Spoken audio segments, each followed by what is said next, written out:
So good morning everybody and welcome to this second webinar from HEE and the Council of Deans for Health about advancing practice education. We had a great first session a couple of weeks ago which was really informative, and a lot of information was taken from those questions and discussions.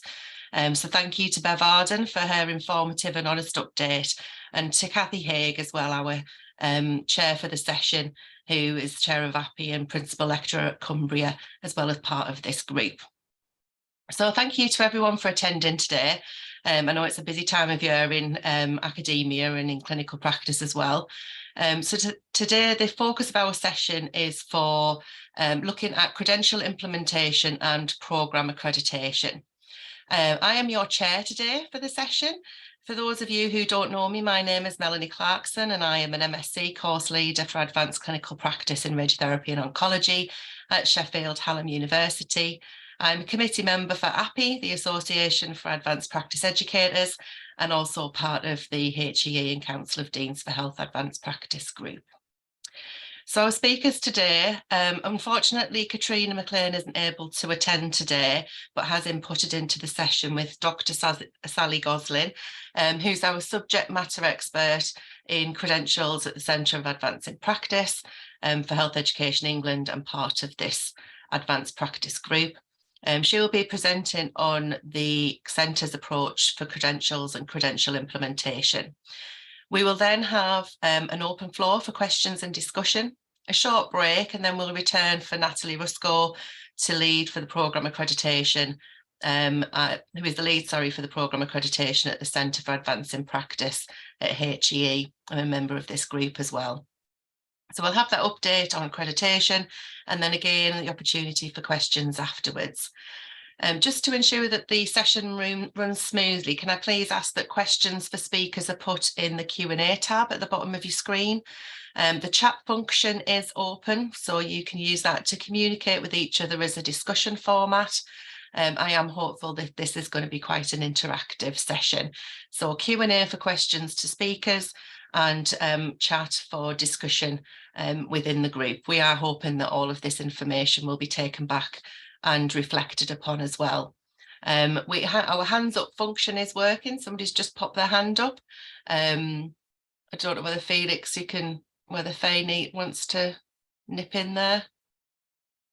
Oh, I think she might be just playing with the buttons. That's fine. Oh.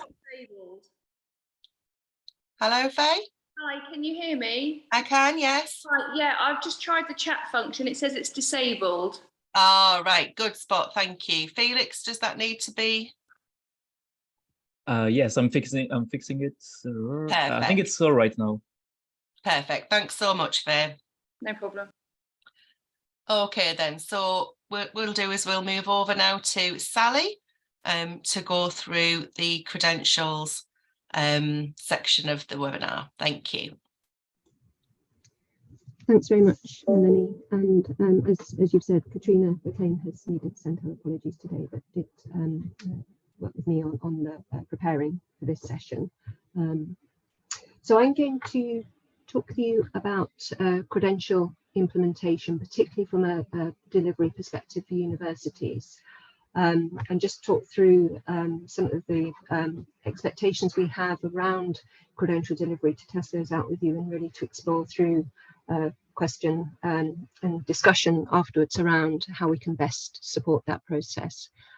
So Felix, if we could just move to the next slide, please. So I'm going to just very briefly outline what we, the Centre, mean by credentials, and then move into the more detailed issues of credential delivery, but as I say, with a view to opening up discussion on support for HEIs in credential delivery.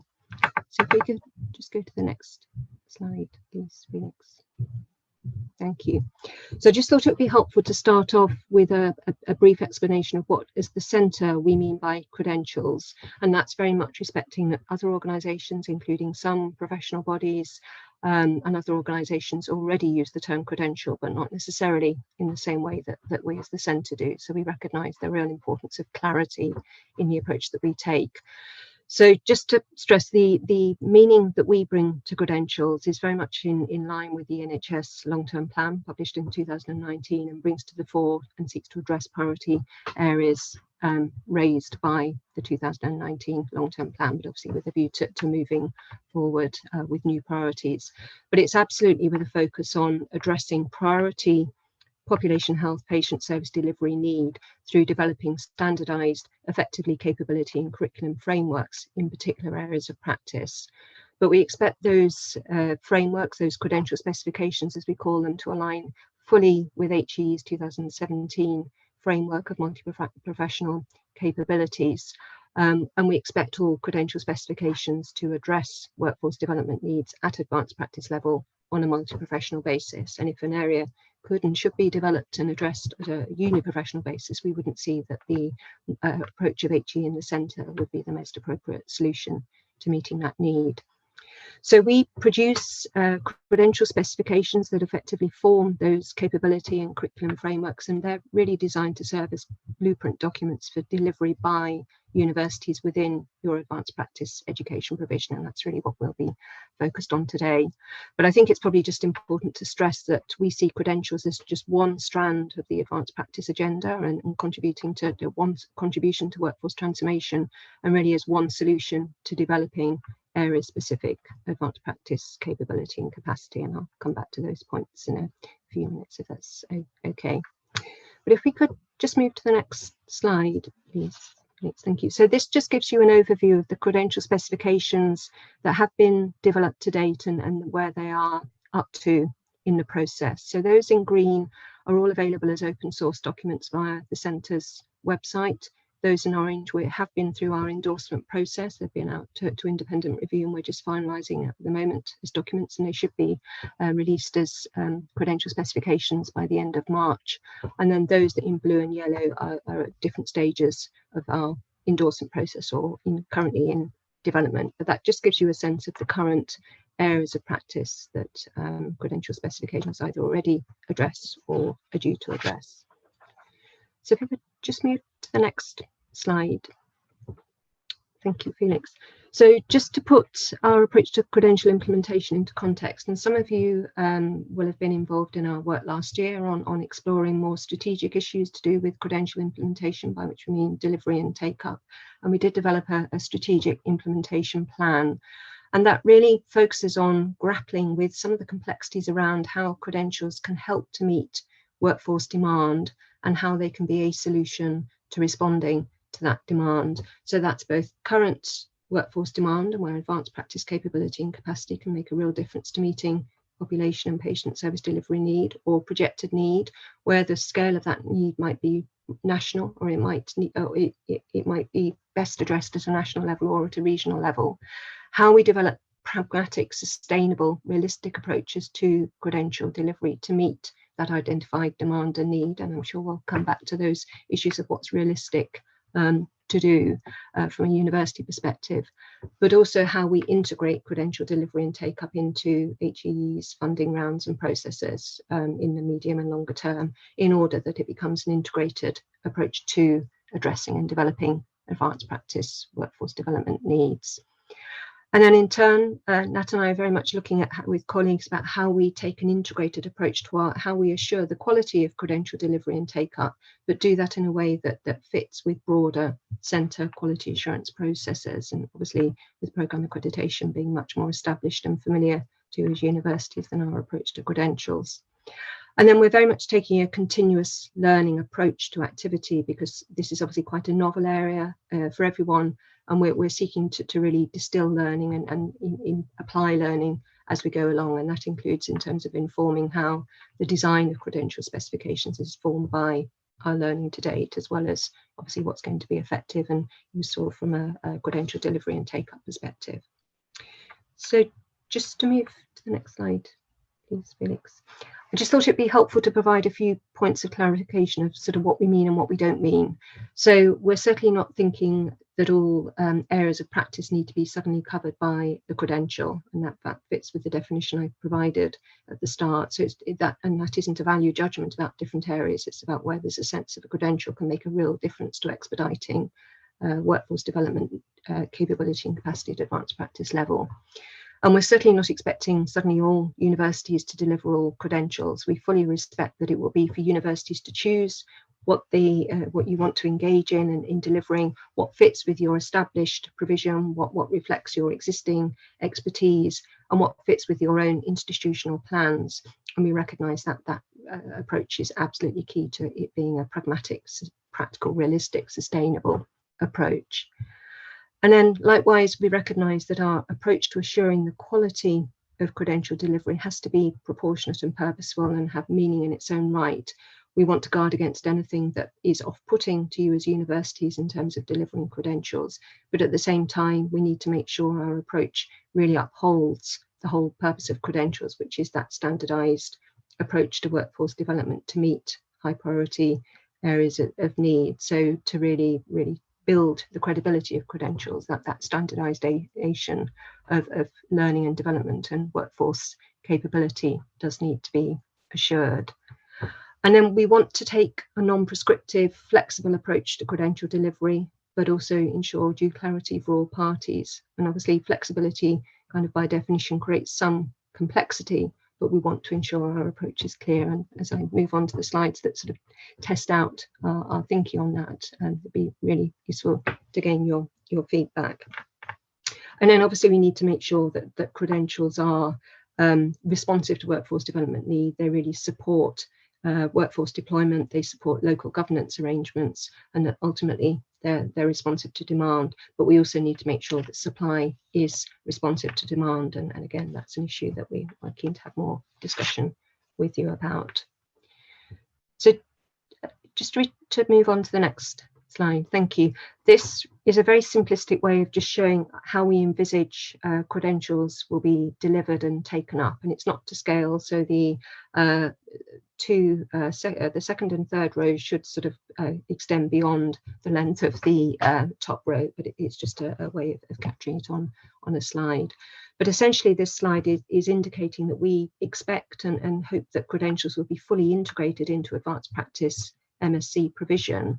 So undertaking a credential for a practitioner becomes an integral part of their progression through advanced practice education, and that being an efficient, effective way of developing practitioners, but also meeting employer workforce development need.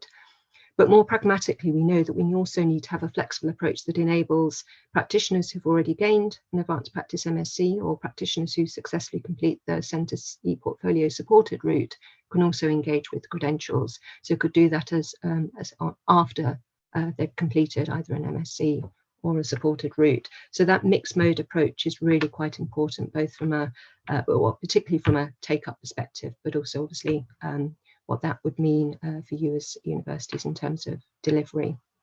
So I'm just going to go into some of those issues in a bit more detail in a moment, but if we could just move to the next slide, Phoenix. Thank you. So this slide just sets out what I've called credential rules of engagement from different perspectives, and hopefully this is a sort of fairly clear way of setting out how we envisage credentials being delivered and taken up. So we do need to be, we have got standards that we shared with universities and others last year for comment. We do need to be assured that a university is delivering a credential specification in the way intended in the credential specification document. So that seeking centre approval for delivery is a key part of our rules of engagement. Likewise, that being done as an integral part of programme accreditation, and I'll come on to some of the nuances of that in a moment. And then we intend to confer badges to universities that seek and secure approval for delivering particular credentials, and that would be alongside your receipt of a digital badge for delivering an accredited programme. And then in turn, we intend to award digital badges for practitioners who successfully complete a credential, but that successful completion obviously needs to be via a centre approved provider, either as an integral part of an advanced practice MSc, so that the integrated approach I just broadly outlined, or a practitioner's successful completion of a credential following their successful completion of an advanced practice MSc programme or the e-portfolio route. So there's a number of sort of, as I say, rules of engagement that feel important to set out, and what that means for universities, but also individual practitioners, and what employers would understand from that. So if we could just move to the next slide, please, Felix. Thank you. So this sets out the kind of fully integrated approach to credentials delivery. And as I said just now, we're not seeking to prescribe how HEIs do that. And we very much respect it's for HEIs, you as programme teams with your expertise, to make decisions about how you deliver a centre endorsed credential specification within your programme.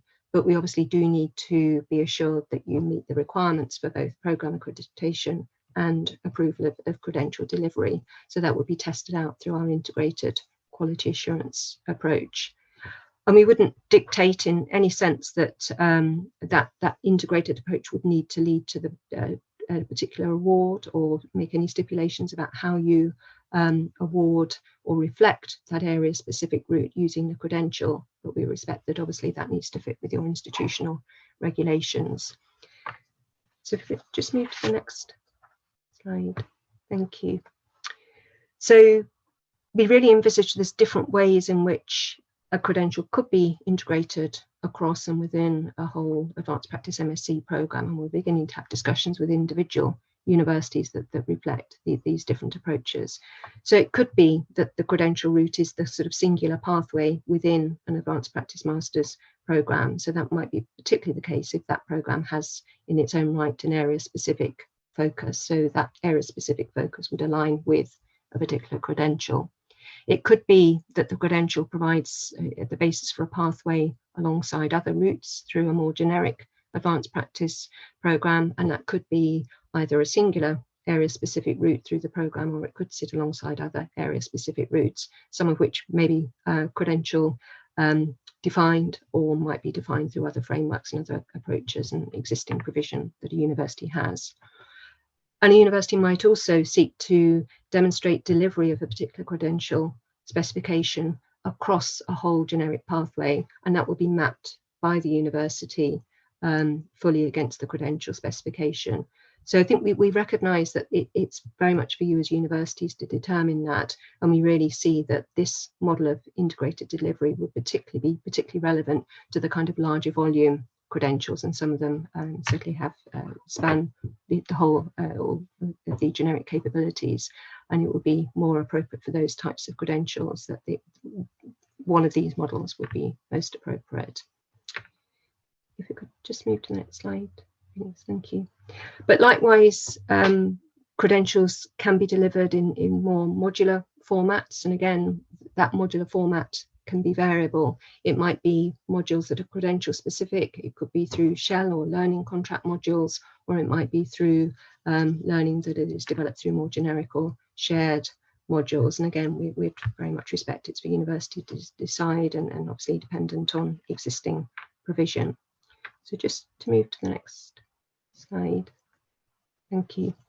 So, as I say, this approach really lends itself to elective or optional modules within an advanced practice master's degree, and it might be existing subject-specific modules that you either already have or that you have an interest in developing in order to deliver a particular credential, again building on expertise that you already have.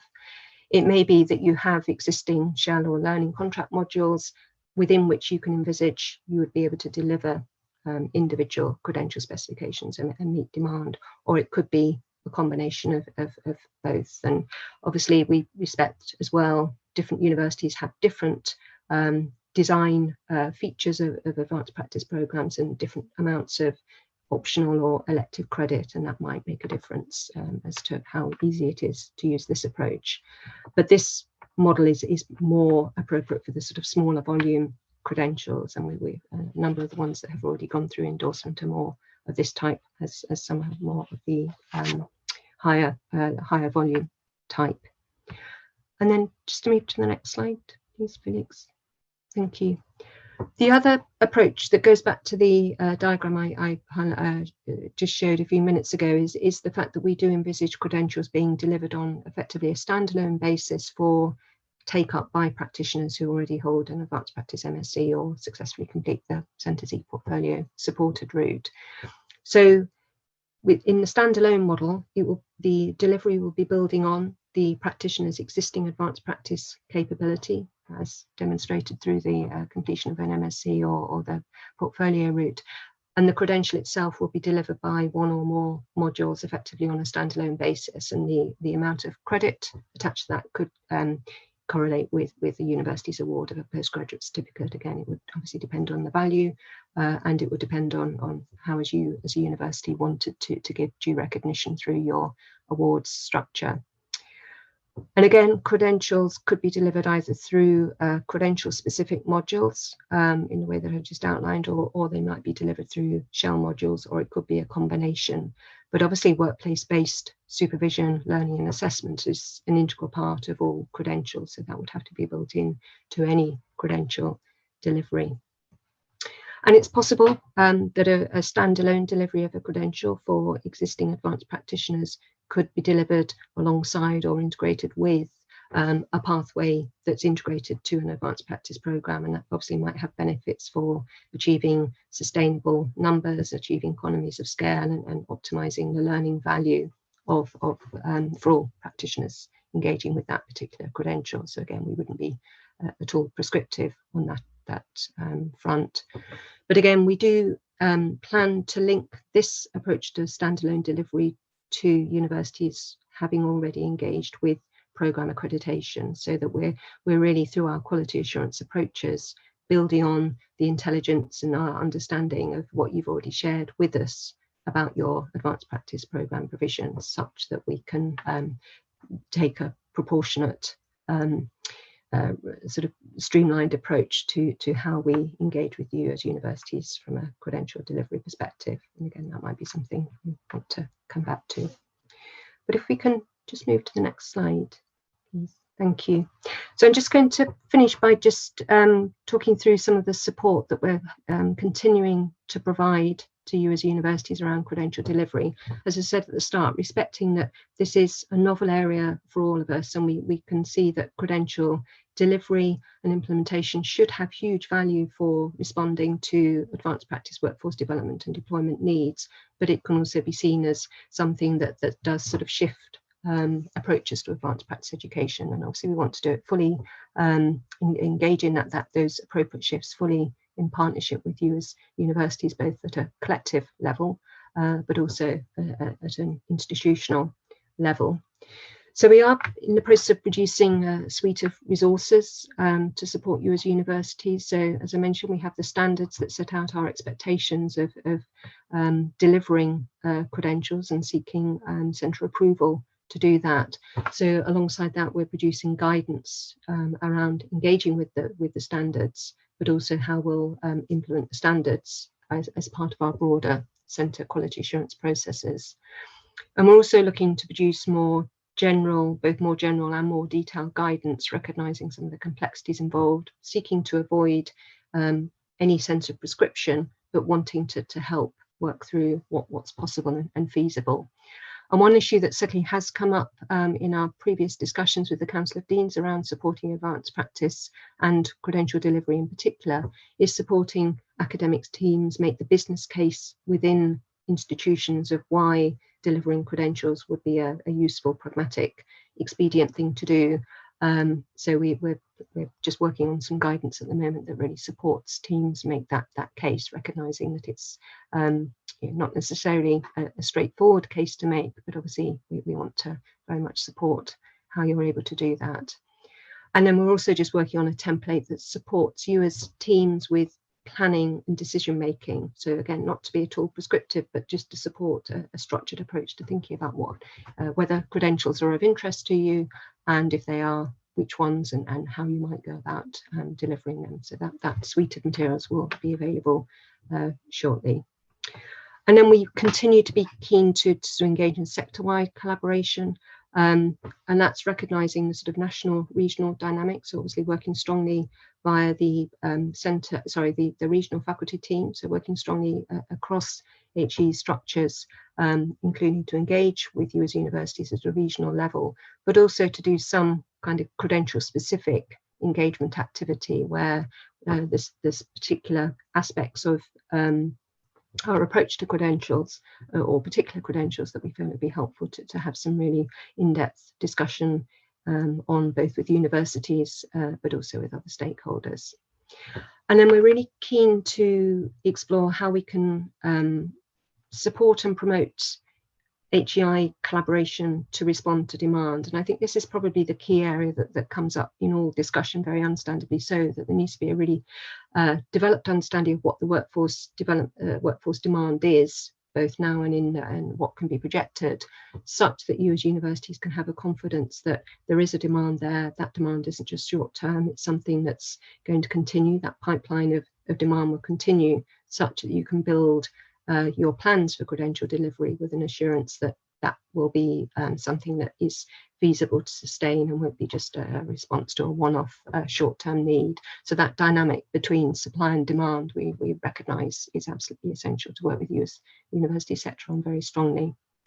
And then I think issues that came up, I think, quite strongly in the first webinar a couple of weeks ago, really working with you on broader strategic issues. So whether that's academic staffing, and how appropriate models for sustaining and developing and addressing challenges around academic staffing are particularly pertinent, I think, in the context of credentials, when particular expertise is obviously needed to deliver them, but also the whole issue of workplace-based supervision capacity and how that's developed. As I say, it's absolutely critical to credentials' successful delivery and take-up. So how that issue of building that capability to sustain credential delivery feels a really important sort of broader cultural issue. And then we are planning to link with API to run a series of workshops that go into more detail around issues around credential delivery. So Katrina and I are just planning those at the moment, and we'll liaise obviously directly with API to firm up the dates of those and obviously then to promote them, but we're hoping to run them across the next few months, and as I say, to provide some in-depth opportunity for discussion of credential delivery issues. And then HE is in the process of developing a new commissioning framework for implementation from 24-25 academic year, which will have support for credential delivery and take-up as an integral component of it, but not the exclusive component of it. So just to move to the last but one slide. So I suppose just to summarise, as I've said, all of our discussions around credential implementation with stakeholders really kind of highlight sort of key priorities to address to really optimise credential utility, value and impact. And those key themes are data, planning and collaboration.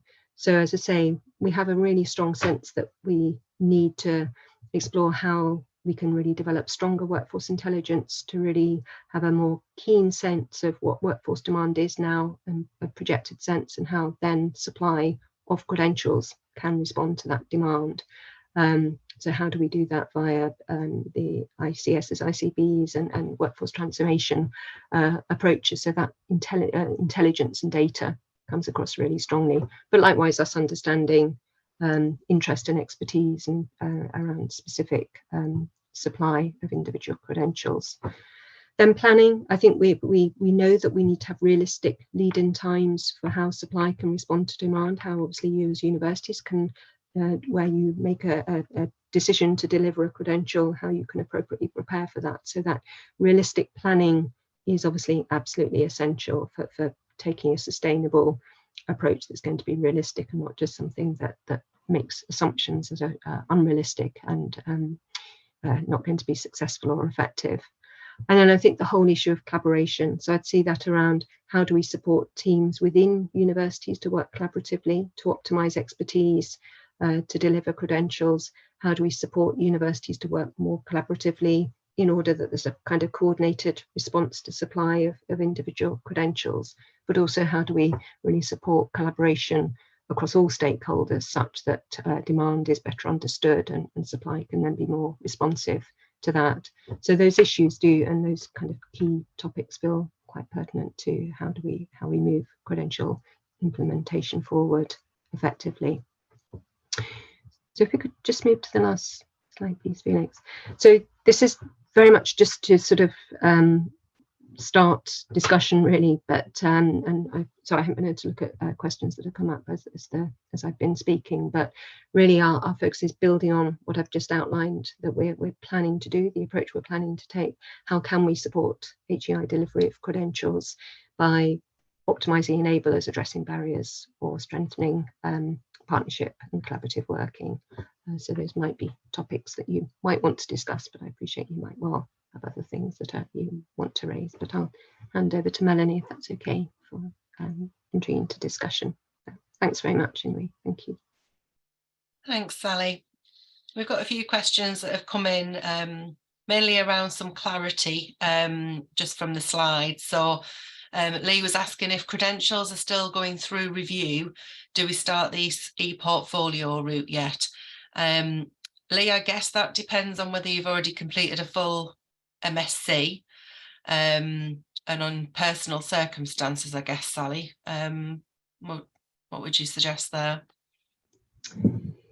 Yes, I mean, I suppose what we hadn't envisaged as we kind of socialise the concept of credentials is that they're used within the supported e-portfolio route. So as I said at the start, the plan would be that a practitioner who completes the portfolio route might well then have an additional workforce development need, or their employer might that would lend itself to being addressed through that credential. But I suppose it's probably more of a choice to be made in terms of whether the e-portfolio route is a preferred route for the individual and in support of the individual's employer workforce development versus engaging with an advanced practice MSc programme. So I suppose probably, I think timeframes are clearly an issue, and the needs of the practitioner and the employer. But I suppose what I haven't talked about, obviously, in any detail is the process, as you say, of credential specifications going through our independent review and endorsement process. But none of that is a particularly fast route, because it's quite obviously we again apply quite rigorous quality assurance approaches to that. So it's only really once a credential specification has gone through endorsement that it's ready for delivery by HEI. So, and again, obviously timeframes are involved in universities having due time to prepare and provision to deliver a credential. So I think it would be possibly not pragmatic to await a credential being released, because obviously that's only the start of preparation for its delivery. So I don't know whether that's helpful from that perspective. Thank you. Emmy's mentioned about whether the credentials are not viewed as standalone units and can be taken in isolation, but I think you've probably covered most of that in the session that you've delivered there. Charlotte's got her hand up. I don't know whether we can allow Charlotte to come in. Charlotte, have you got a question?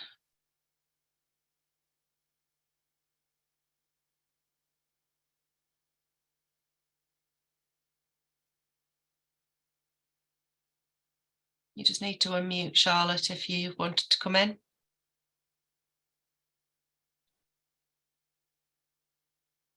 No. In the meantime, we've got a question about, so there was many individuals who have done the specified pathways for MSc Advanced Practice Primary Care before the multi-professional framework in 2017. How has HE ensured the prioritisation of credentials is based on current workforce data for AP population needs? And also, should we not be separating credentialing process for HEIs to triangulate quality assurance and align with international standards for credentialing? So I guess the first one is the prioritisation of credentials based on workforce needs. Yeah, I mean, I think on that point, as I mentioned at the start, that the areas of focus of credential specifications that have gone through the process to date have been based on areas that were identified within the 2019 NHS long-term plan. So I think that, so that they obviously reflect those priorities that were identified some while ago. And I think the area of primary care, we recognise we need to look at in more detail. We do have a priority setting approach that we've developed within our whole credential approval and assurance process for taking stock of priority needs. So I think you may notice that there was a reference to gateway criteria on the first slide around what we mean by credentials, and we use those gateway criteria to consider what priority areas might need to be focused on in the future. But I think in answer to your question, we know we need to ensure that areas that are the focus of credentials do need to be reflective of workforce demand and in one sense relative volume of that demand, as well as obviously where there might be unmet need or particular high risk or a particular opportunity to address workforce development needs through advanced practice capability to development in those areas. So probably that also needs to be seen in the context that credentials are just one solution to meeting that need. It's not saying that everything needs to suddenly become a credential, but I think we do need to, it fits with that kind of strategic focus on needing to to gain collectively better workforce intelligence of what priority needs are, for that then to inform new topic areas. And as I say, we've now got an infrastructure for doing that, but I think that is a given that we need to strengthen that. And obviously it needs to be across all areas of practice, all sectors and practice environments, that we need to be doing that rather than focusing on just particular areas. Yep. The second part of that question was just around the triangulation of the quality assurance. So should we not be separating credentialing processes from HEI processes to triangulate and align with international standards for credentialing? Yeah, so I suppose certainly in the development of what becomes a credential specification, we would need to see that, and again, it's very much reflected in our endorsement criteria, we need to be assured about how the credential document has been developed. And obviously, if there are international standards relating to that area, how that credential specification cross-refers to those and has credibility and is authoritative in how it's responding and reflecting those. Likewise, how any one credential specification relates to the current evidence base and evidence of need, and how there's been full opportunity for stakeholder involvement, including from a patient and public perspective. So I think that part of it particularly relates to the credential specification, the blueprint for delivery. And then what we're looking to ensure is that the approach to assuring the quality of delivery of credential specifications is more, obviously we're looking to HEIs to be providing credentials, and we want to make sure the approach to quality ensuring that is as proportionate but appropriately robust as possible, and appropriately integrated into our broader approaches, so particularly programme accreditation. So I think the question probably reflects the different dimensions of the credential spec being developed and quality assured, and then its delivery being quality assured. Just going back to Emmy, she did have a hand up there and she's just popped it down, but part of a question that I just missed out there was that some of these modules or some of these standalone units could not be taken in isolation to the ACP route, or by practitioners who are not advanced practitioners or in training. So are we ensuring that those standalone units are not just being picked up by somebody not in training or in an AP role? Yeah, no, I think that's a really important question. I think it relates to possibly what Emmy put in the comments or questions as well. So yes, it goes back to the point of a credentials delivery and take up needs to be an integral part of an advanced practice MSc program, or someone's pathway through an advanced practice MSc program, or done following successful completion of an advanced practice MSc or the supported e-portfolio route. So yes, what we don't envisage is that a credential could be undertaken, as you say, Melanie, on a standalone basis ahead of advanced practice education, or without engaging fully in advanced practice education. It needs to be integral to or on top of advanced practice education to avoid that very issue that you've highlighted. And again, credential specifications set out eligibility criteria, so they're all specified to be obviously members of regulated health and care professions, obviously practitioners who are in a role and a practice environment, and having a scope of practice that will enable them to safely and effectively and efficiently engage with the full demands of that credential. And obviously there may be I think as just alluded to, really, there might be prerequisites to engaging with that credential, or there might be co-requisites to engaging with it. So all of that is set out in the kind of basic information about eligibility to engage with the credential, but important for the reasons I think comments have been made about. Thank you. Apologies to Emmy that I missed that the first time. Julian's he's been very patient with his hand up. If we can bring Julian in. Thanks, Mel, and thanks, Sally, and thanks, colleagues, for all those interesting questions. Yeah, just wanted to note a couple of points. So, Lee, you're asking the question about the credential and related to e-portfolio. So, just to build on what Sally was saying, that there's discretely different processes. So the e-portfolio supported route is currently focused on the retrospective recognition of existing experienced advanced practitioners and to enable them to demonstrate their mapping against the multi-professional framework. Bongi, the interesting comment in relation to the people who've completed prior preparation as an advanced practitioner, such as the one you cited in your Q&A there. So that person could potentially gain recognition via the e-portfolio supported route, because they could use that to demonstrate their mapping against the multi-professional framework. And in relation to the quality assurance processes, where as much as possible, aiming to line those up with the current quality assurance processes that we have for the accreditation, the existing accreditation processes that are in place at the moment. And really interesting question, Emmy, that you've noted about standalone modules and credentials. So one way of ensuring what Sally has noted, that we want people to be doing this either as concurrently as part of their advanced practitioner preparation or subsequently after they've completed advanced practitioner preparation. So one way of enabling that to happen is we'll be linking that a prior attainment or concurrent attainment with a digital badges scheme for credentials. So the digital badge that will be available for completion of the credential will only be available to those who've got that coexisting advanced practitioner preparation, which will give it the currency and validity in relation to that perspective. Thank you. Thanks, Julian. We've just got a comment as well from Sally. I guess this links back from Simon about timing. This is Sally and Sally York. There are huge numbers of MSK-HPs working across the country in advanced practice roles. How soon do we anticipate standalone credentials being available to top up MSCs, or would we encourage the e-portfolio route? I guess that comes back to some of what Julian was just saying. Yeah, and I think with the MSK credential, that or prospective credential specification, that's due to go through our endorsement process fairly soon. But we are, I think a number of colleagues have put in the chat that the existing number of advanced practice MSK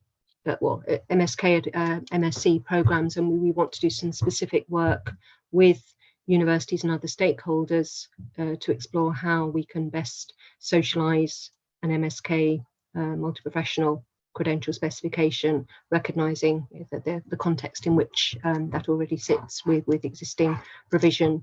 So I think we recognise, again, as Sally's highlighted, the volume, a number of people for whom that would be relevant, the need to have some in-depth consideration of how we, as I say, safely land that credential in order to progress workforce development in that area. So it's a good example of recognising it's not just entering a new area in any sense, but how we use it to sort of bring together stronger collaboration and meld advanced practice and MSK established provision. So that is a particular focus and a good example of some of the kind of credential specific work we're hoping to do with stakeholders, and we'll be in touch with HEI providers and others shortly on that.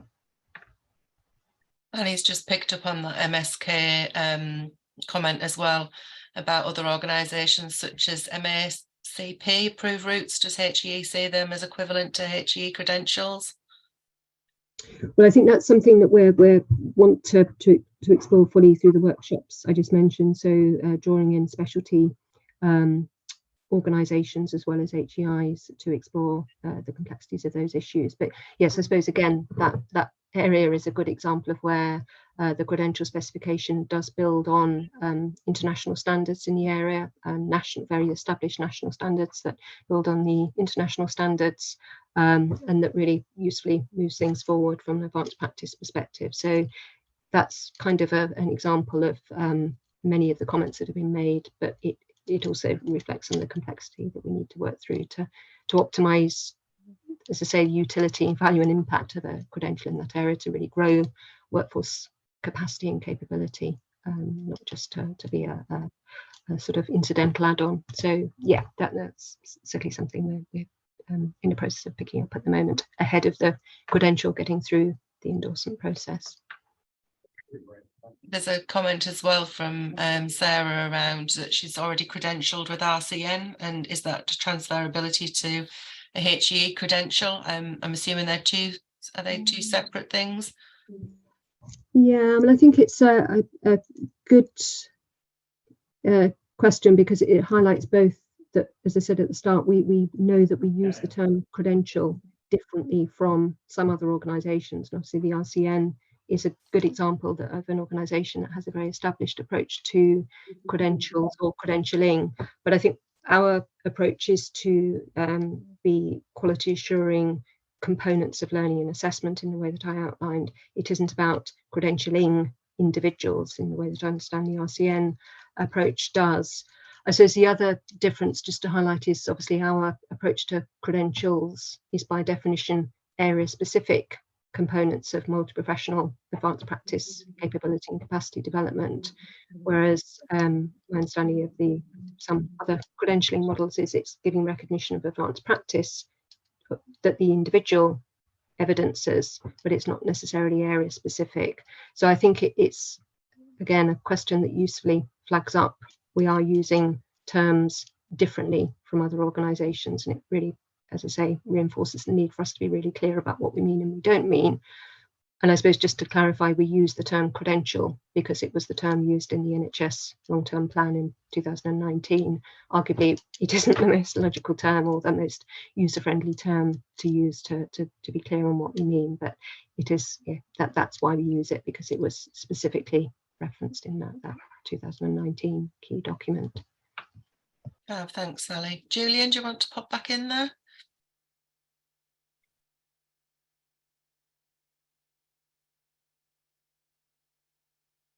And we'll come back. Sorry, I couldn't get off mute there. There we are. So thank you, Melanie. Thank you, Sally. Yes, so that's a key distinction to note between credentialing and credentials. So we're offering credentials in discrete speciality areas of advanced practice, whereas the concept of credentialing, such as the RCN's advanced level nursing practice, is more related to the processes of recognition, but doesn't, and from a sort of generalist perspective of advanced practice, but doesn't have any relation to a specialist area of practice. And then just also to say, follow up on Sally York's comment. So Sally, if yourself or colleagues are in that position, so for example, a musculoskeletal allied health professional, such as an advanced practice physiotherapist, for example, working in an advanced practice role, then yes, I would encourage those colleagues to apply for the e-portfolio supported route to enable them to demonstrate their mapping against a multi-professional framework. But to note that the e-portfolio supported route doesn't offer any recognition of speciality scope specific practice. It's looking at you demonstrating the generalist mapping to the capabilities across the 4 pillars of the multi-professional framework. So subsequently, then, you know, it would then be the credential-based learning related to MSK that Sally noted just a few minutes ago. Thank you. Thanks, Julian. Hillary's question's been sat for a little while, so we'll come to Hillary's question. So they've just set up a new MSACP programme, but can't credential until it's been running for a year. Is she right in thinking that the programme would need to have achieved accreditation before she could look at the implementation of a CPD standalone module? Thanks, Melanie. And yes, that is a really useful question, Hilary. I mean, I think what we envisage is that obviously if a university is moving forward or applying for programme accreditation and knows also that it wants to deliver one or more credentials, then the logic would be that it's an integral part of that process. So rather than having to do it sequentially, if it's a prospective application for programme accreditation, then it would be logical to look at how that can be the seeking approval to deliver the particular credential can be done at the same time. So that's part of the streamlining I was mentioning earlier. Likewise, we would be keen to look at how, if we have an existing programme, programme already has programme accreditation, then and the university then wants to integrate optional modules or an area specific pathway through that programme to deliver a particular credential, then how we can use the sort of self-declaration principles to do that, to build on what we already know about that programme and understand how that programme will be a route through which the credential is delivered.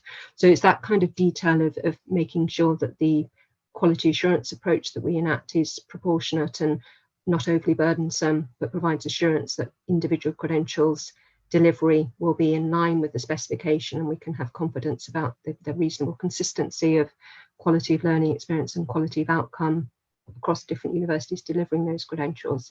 That's really what we want to be able to assure all stakeholders on, but we want to do that in a way that's enabling and proportionate and not putting up unnecessary barriers or delays to credentials delivery. So it's how we progress that in a proportionate, collaborative way to achieve that.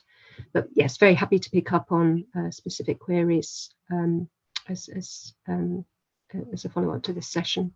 And the kind of FAQ material we're just producing as part of the guidance I mentioned will hopefully help to answer those kinds of specific queries that colleagues have helpfully raised.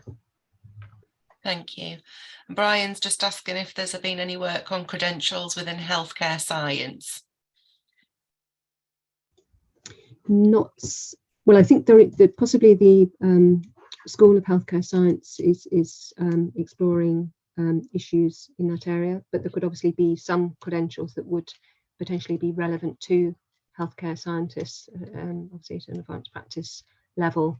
But I suppose the approach we take is looking at multi-professional workforce development need, and where professions can safely, effectively, efficiently learn together, and the learning needs and the workforce contribution is shared across professions. So we're not being prescriptive about it being particular professions, but obviously the kind of cohorts of professions that a credential is particularly relevant to is something that's normally is outlined in the kind of eligibility requirements. Thanks, Sally. And we're just to wrap up there now, but just one last question from Lee. From a purely pragmatic standpoint, as a busy clinician, how many hours will ePortfolio be expected to take versus a standalone module? This might be mainly more so for Julian to nip into. Yeah. Thanks, Mel. Thanks, Lee, for that question. So it depends on the extent of your prior preparation as an advanced practitioner. So the minimum requirements for completing the ePortfolio supported route are 3,500 word critical narrative, which is the core of the ePortfolio, 2 800 word reflections on a clinical practice pillar, 2 other 800 word reflections across the other pillars, and then collating the evidence that will support your critical narrative and those reflections. So that's the absolute minimum requirements for the ePortfolio supported route. If you need to do some further development for the ePortfolio supported route, then there is up to 30 credits of level 7 academic learning that are available. But if you're an existing experienced advanced practitioner, in many cases you won't need to do that additional academic learning, because you'll already be able to demonstrate that educationally or experientially. And then colleagues have up to 12 months to complete the ePortfolio supported route. So it's contextually dependent on how much preparation that you need to do in order to demonstrate that mapping attainment. And then comparing that with credentials, well, that's going to depend on how the university that's delivering the credential has decided to format and present that credential for delivery. currently we're envisaging that it's going to be somewhere between a 20 to 60 credit structure probably for delivering those credentials, dependent on the nature of the credential that's being delivered. Perfect. Thank you, Julian. And you've answered Louisa's question in the bargain as well. So that was great.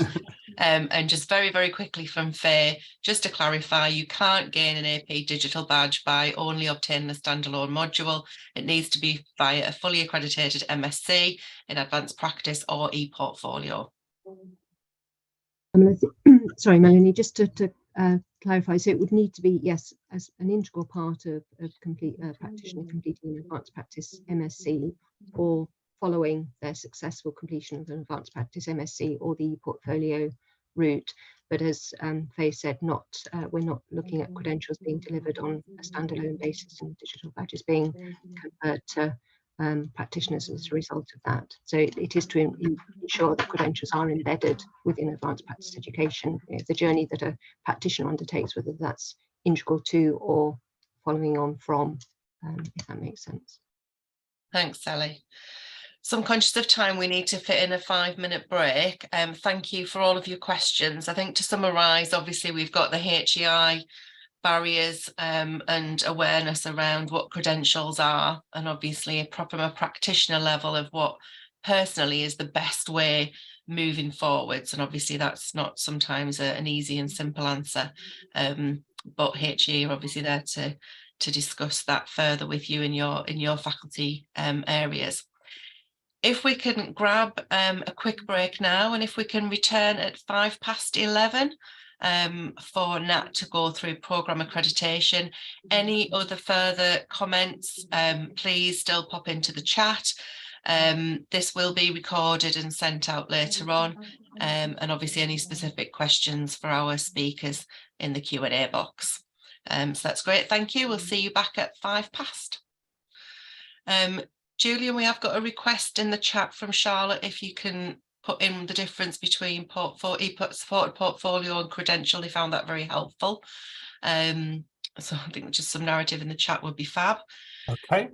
Thanks, Julian. It's my pleasure to hand over to Nat to look at programme accreditation. Thanks, Melanie. I'm just going to share my screen. So if somebody could kindly let me know that they can see the screen. Just make sure. Is that screen visible? Yes, Nat, we can see it. Excellent. Okie dokie. Let me just, okay, so Melanie, I can only just see you now. Now I'm sharing my screen. So if there's any questions and answers, I'll do my best to pick them up near the end of the presentation, if that's okay. All right then, so thank you very much for inviting me, and it's lovely to see so many people here today. So my kind of 15 minutes is going to be focusing on programme accreditation, where we're up to. I'm going to give you a brief update in relation to our processes, some highlights in relation to discussing emerging kind of accreditation and re-accreditation themes. And hopefully for people that are less familiar, it provides a little bit of clarity about what our systems and processes are about. At the very end of these slides, there is an email contact address for any education provider that may want to discuss accreditation on a case-by-case basis. So do feel free to get in touch. So the first thing I'm just going to do is go through accreditation itself. So let me just make sure. Okay. So programme accreditation itself is based on an education provider's programme meeting and mapping to the multi-professional framework and the standards for education and training. Now, I'd be lying if I study again, that's an easy thing to do. We absolutely know that this is a phenomenal amount of work for our education providers to do. It requires the provider to map to the multi-professional framework that relates to the 4 standards, the 4 pillars: clinical practice, leadership and management, education and research. And it also means that the education provider has to map to the standards for education and training that are set by Health Education England. If a programme is accreditable and the programme is accredited, that means that all learners that have undertaken that accredited programme then are eligible for a digital badge and recognised for the programme that they've done. The purpose of the programme accreditation is about assuring quality for education and training, and that's against a nationally consistent benchmark. Okay. It does signal to to prospective learners, employers, patients, carers, stakeholders, that the programme fully maps, and it ensures kind of the high quality, both clinical and academic components within the programme. Programme accreditation itself, being aware that there's a variety of people in the audience, I'm just going to give you a kind of a quick whistle-stop tour of what is part of accreditation in relation to what we do.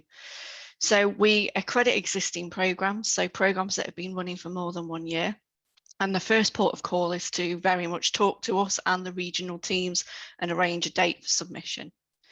So the programme needs to map to the multi-professional framework and the sets, so the standards for education and training. And once it's submitted, it undertakes a variety of integrity checks where we just make sure all of the links and everything work before the programme is reviewed by 2 reviewers.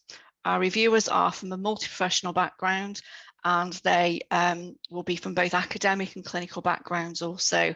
And their role is to check that the submission does map to the multi-professional framework.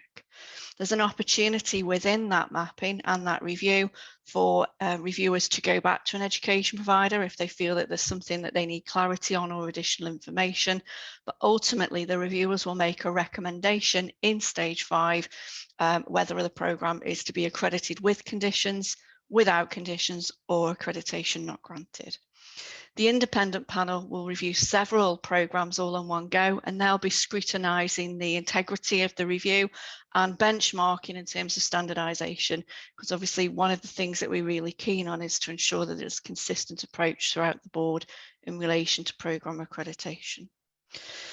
Once that decision has been reviewed by a panel, the outcome is ratified by a group called the Education and Assurance Group within HEE, and the education providers are notified of their outcome.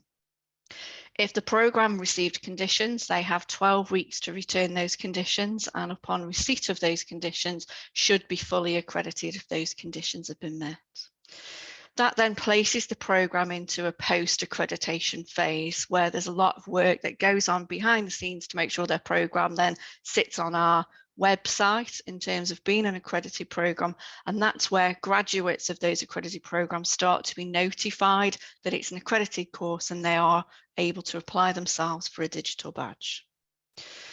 Moving through into the kind of post-accreditation stage further, currently our processes are that we do a quality monitoring exercise, which is once a year, and our current process is that we will do a re-accreditation every 5 years, but we're going to move on to that information in a little bit more detail shortly. So currently we have 92 programmes that have been accredited from 35 providers, and that spans the 7 regions within England. Obviously, we only accredit within England currently as part of being Health Education England. We've got 24 programmes in process and 42 further planned. So I would say we maybe are nearly about halfway in terms of the amount of programmes that we know exist currently, although we're always aware that there's lots of other programmes that may well be coming over the horizon. How that breaks down into how programmes kind of receive their outcome, roughly about half of programmes are accredited without any conditions, 32% with conditions, and we have some legacy programmes in there. And unfortunately, there is a couple of programmes that haven't yet been accredited. In terms of what we've done since we've started this process, so the process has been running for about 2 years now in terms of accreditation.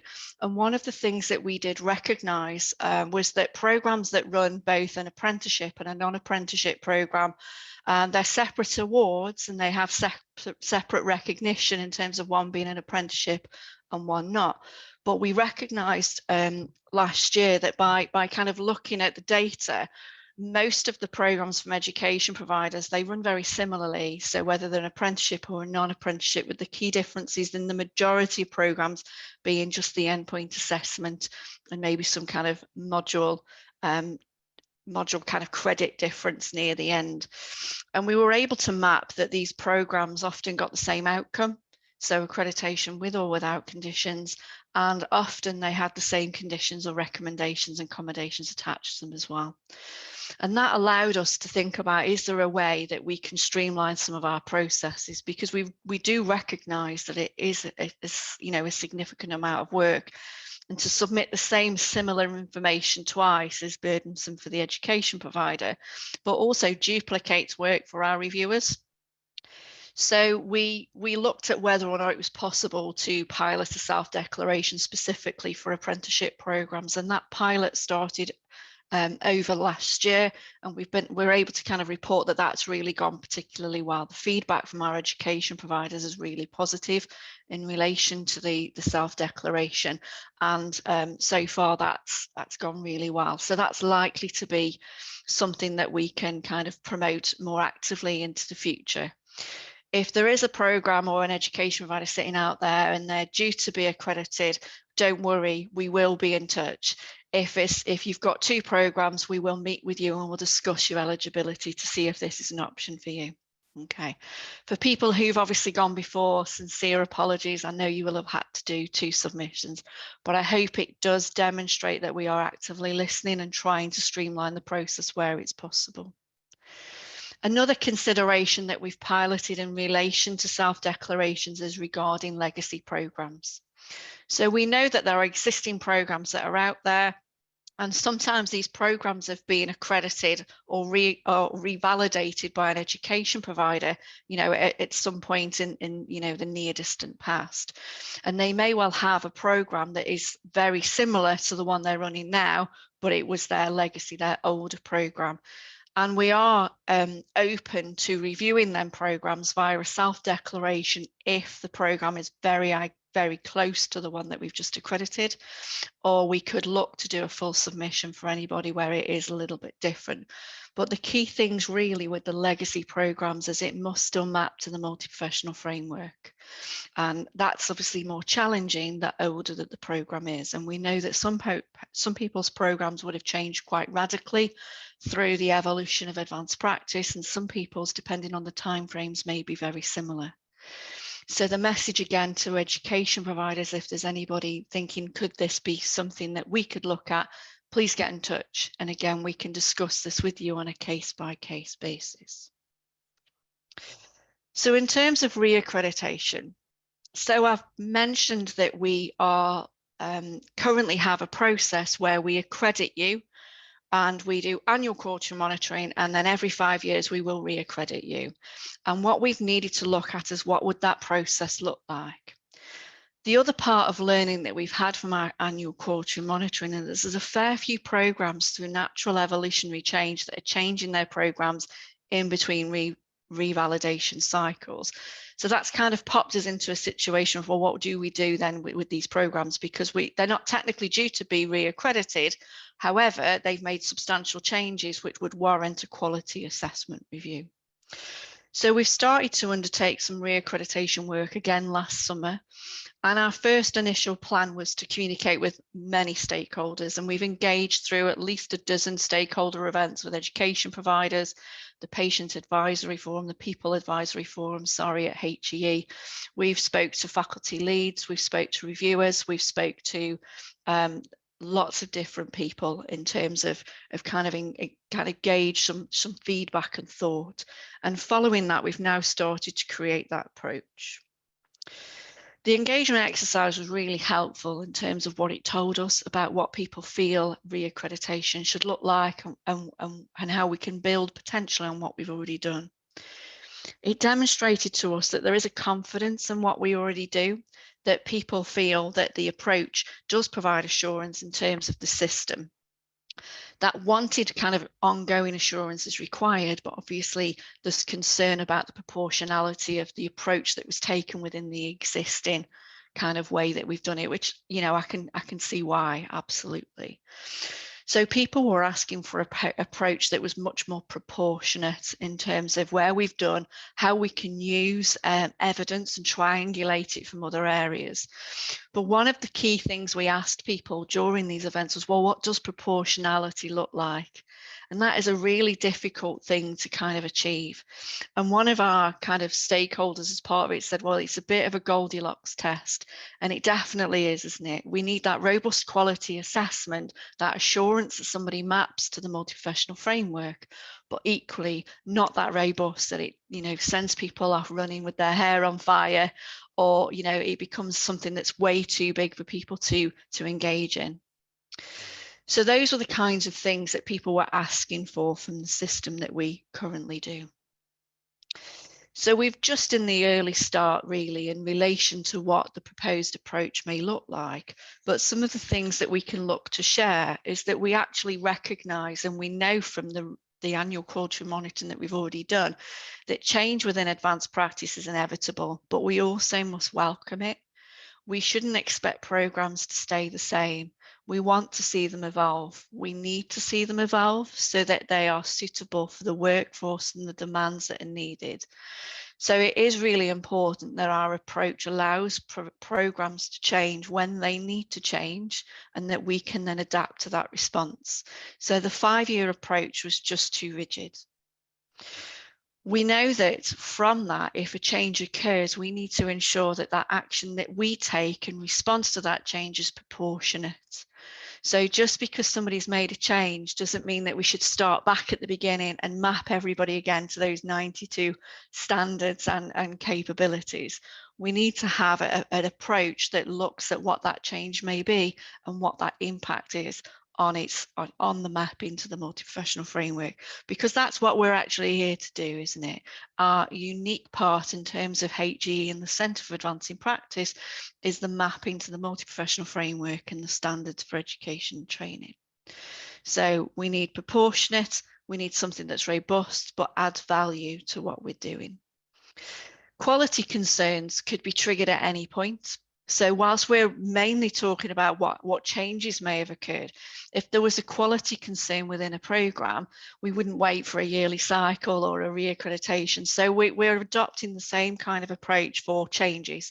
So if there's a quality concern, we would look at it straight away. If there's a change in the programme, then that may be identified through some form of monitoring, or it may be an exception report from the education provider that informs us of that change, so that we can then act in a responsive way to not kind of put people into limbo. Because I think the difficulty we have is when we say, okay, we're going to re-accredit your programme, one of the first questions we have back from a provider is, well, what do I tell my learners? Is my programme still covered by accreditation? So if we can look to an open-ended accreditation process rather than a cyclical, where we proportionately respond to changes, then that means that we can hopefully be adaptable to the education provider, because we need to support that continuous improvement cycle. And like I said to you a couple of minutes ago, change is inevitable within advanced practice. People who've been in advanced practice for more than 5 minutes know that it rarely stays still for long. And when we started this process a couple of years ago, and I joined HE in March of 2021, you know, compared to what we see now, things have changed hugely. So we've got to be able to be adaptable. And the key to that adaptability is responding when we need to respond, but doing it in that proportionate way. So where does that leave us, I suppose, is the question. So I've given quite a lot of information in quite a short space of time to you there. But one of the things that we need to continue to do is we need to continue with the accreditation process for programs that are still waiting. So we'll continue to work with the regional faculty teams and education providers to accredit programs. And we anticipate it will be into 2024 before we're at the point where we've nearly done everybody. If there's programs and people listening within this call that are wanting to be accredited, get in touch. If you don't think you're ready just yet because you're not quite sitting into that existing program category, that's okay, get in touch. We can look for dates for next year. If we know where people are at, we can suitably plan, give advice and offer, and therefore we can also see whether people would be eligible for things like the self-declaration processes. We're going to continue to roll them out. At the moment, the self-declaration processes don't sit on our website because of the fact that we're just coming to the end of the pilot phase. and we'll continue to develop the re-accreditation work, and we'll be sharing further kind of aspects in relation to that as it evolves further. So we've got our basic principles. What we need to do now is look at, well, what is the kind of things that we'd need to share with education providers? We'd need to look at documentation, training of our reviewers, so on and so forth. So all of that information will start to evolve over the coming weeks and months. The final thing on this slide is just a thank you to everybody that's contributed to the work so far. So for me, whether that's because you're a programme that's accredited or somebody that's been a critical friend in this process, it has been an interesting journey for everybody, I imagine, and it has been for us as well.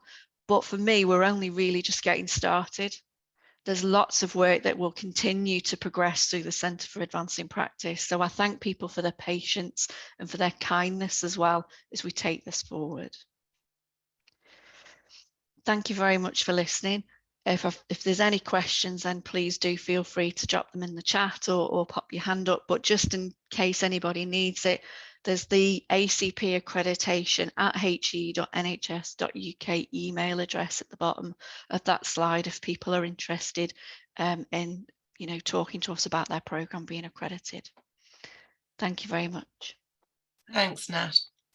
Julian's been doing a grand job in the chat of answering. Thank you, Julian. Thank you very much. I think we've covered, obviously there's some concern over courses prior to 2015 okay. That were previously accredited with the RCN and other professional bodies, and was there going to be any sort of general credential, but I think Julian's answered that in terms of legacy programmes. No problem.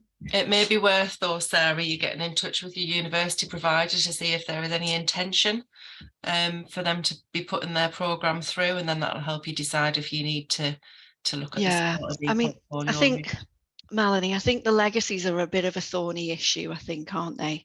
Because I think if a legacy programme is accreditable, then it definitely benefits the learner and would reduce the chance of them having to go through the e-portfolio supported route.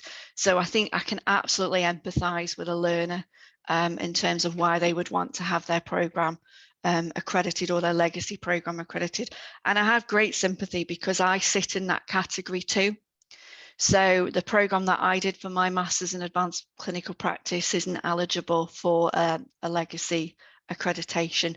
So I'm also faced with that kind of e-portfolio option in terms of recognition. And I think it is a challenge, but the only national recognition for advanced practice from a HE perspective came in 2017 through the multi-professional framework. So that's what we have to benchmark our programs against. So if the program was prior to 2017, we're not saying we wouldn't consider it, but that program would have to categorically demonstrate that they would map to the multi-professional framework. And the further away from 2017 that gets, the harder it becomes. We know there are some programs that, certainly I live in the Midlands region, and there was a Midlands framework from 2015, which wasn't too dissimilar from the multi-professional framework. But having had these conversations with many providers, we do recognise people that go, yeah, actually, it was the same programme. We did this, this and this. And then we have people that go, you know what?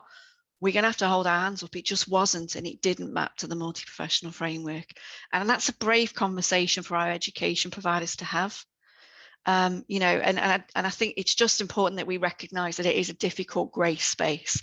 It is much easier for programmes that are sitting in that existing space, but it doesn't help the people who maybe were the trailblazers and the people that went before. So that probably doesn't answer the question, but I hope it understands, people can maybe relate to what I've said in relation to the complexity. Yeah, perfect. Thank you. And just very, very quickly, I'm just conscious of time. How has HE worked with professional colleagues in previously accredited programmes, such as those programmes that have got robust accreditation processes, such as the RCN, Advanced Physiotherapists, College of Radiographers, etc.? Okay.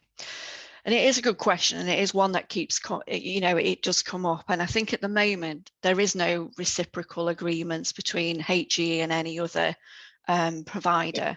That doesn't mean in the future that there won't be. But there isn't currently at the moment. And again, it doesn't mean that there's not conversations occurring. But obviously at this moment in time, because there isn't any, people who are asking these types of questions have a couple of choices, I suppose. One is to sit tight and see what happens. And the other one potentially is to head down the portfolio route, because you will have the information and the necessary evidence to demonstrate recognition via the portfolio route. So I appreciate, again, it's a difficult situation for those people who've maybe felt like they've demonstrated their competence and ability to practice at that level via a different organisation. So, you know, I don't know if that really answers the question, but I suppose that the short answer is there currently isn't a reciprocal agreement. Yeah, and I think collectively what we've learned from today is that it's very difficult for practitioners who have been doing this job for a long time on which is the appropriate thing to do.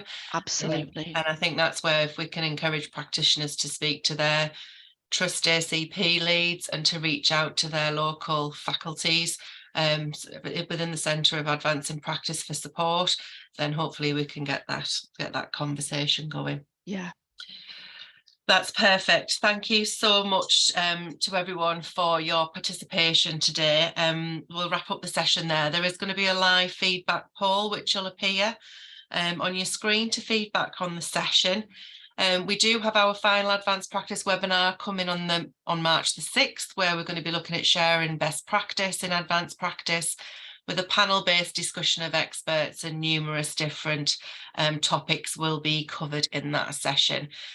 So finally, thank you to our amazing speakers, to Julian for inputting from the lead position as well, and to all of you, our attendees, who've been able to interact with the session as well. Apologies if we didn't get to all of your questions, but I hope you found the session useful. Thank you everyone for your time.